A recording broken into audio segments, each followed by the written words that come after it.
Новите неделни случаи на новиот коронавирус во Европа го надминаа бројот на заразени од пикот во март, соопшти Светската здравствена организација. Регионалниот директор на СЗО Ханс Клуге нагласи дека само минатата недела се регистрирани над 300.000 нови инфективни на стариот континент. Пред нас е многу сериозна ситуација, рече тој.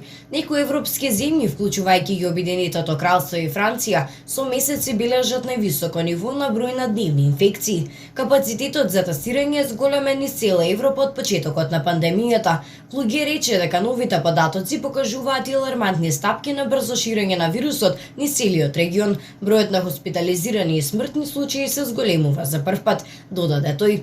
Додека помладите луѓе кои имаат помала веројатност да бидат сериозно погодени доколку се заразат, во моментов представуваат најголем дел од новопријавените случаи со коронавирусот, постои загриженост за многу повеќе случаи на компликации кај таа возрастна група доколку вирусот се шири паралелно и во поранливите групи. Thank you very much for this. Next question goes.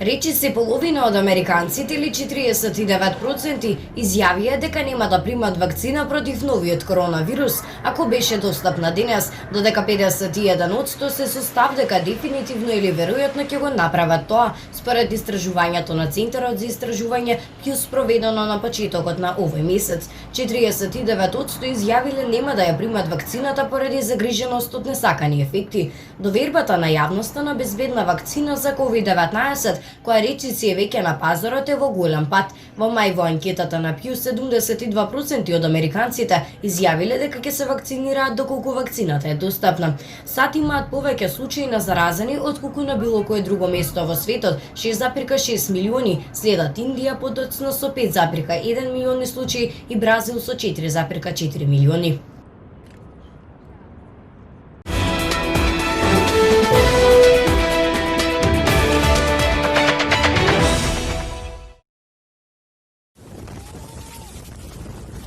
Москва вчера беше погодена од ураган пропратен со град грмотевици и силен ветер, поради тоа што во следните 2 дена прогласено е жолто ниво на опасност. Обилниот дожд поплави голем број улици во главниот град на Русија.